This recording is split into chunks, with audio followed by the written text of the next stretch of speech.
পাড়ার মনোহর চাটুর্যের বাড়ির কালী পুজো। মাঝরাত হতে চলল, বলির সময় বয়ে যাচ্ছে।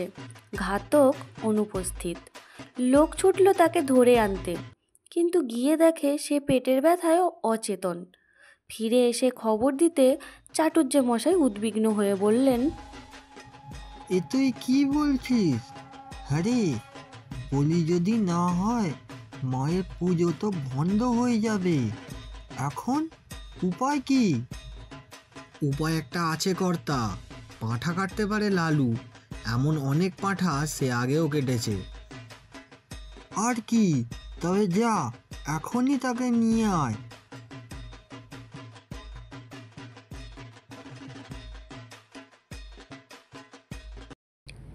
না, আমি পাঁঠা বলি দিতে পারবো না। না কি গো, দেবীর পুজোয় ব্যাঘাত ঘটবে যে। ওসব আমি জানি না, ছোটবেলায়ও অনেক করেছি, কিন্তু এখন আর করব না।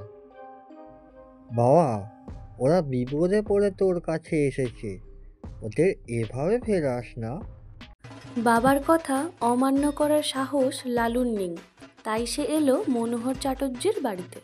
ওই তো লালু এসে গেছে, এবার আমি নিশ্চিন্ত হলুম। নাও, এবার পাঁঠা বলি আয়োজন করো তো দেখি।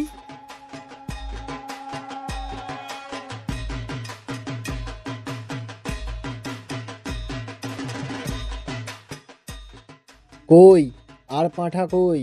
আমার আরো পাঁঠা লাগবে। বাবা লালু, আমাদের তো দুটো করে পাঁঠা বলি হয়, আর পাঁঠা কোথায় পাবো? কি? আর পাঁঠা নেই? এবার আমি তোমাদেরই বলি দেবো। আমায় ছেড়ে দে রে বাপ, আমায় মারিস না। না, আমি ছাড়বো না। আমায় ছেড়ে দে রে বাপ, আমি মায়ের সামনে প্রতিজ্ঞা করছি, আজ থেকে চাটুর্য বাড়ির কালী পুজোয় বলি প্রথা বন্ধ হলো। আচ্ছা যাও, তোমাকে আমি ছেড়ে দিলাম, কিন্তু পুরুত কোথায় গেল? হতভাগা, আমার সাথে মজা করা? কাল তোর বাপের হাত থেকে তোকে জুতো পেটা খাওয়াবো আমি।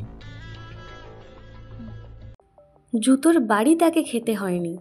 ভোরে উঠে সে কোথায় পালিয়ে গেল তার খোঁজ 7-8 দিন কেউ পায়নি।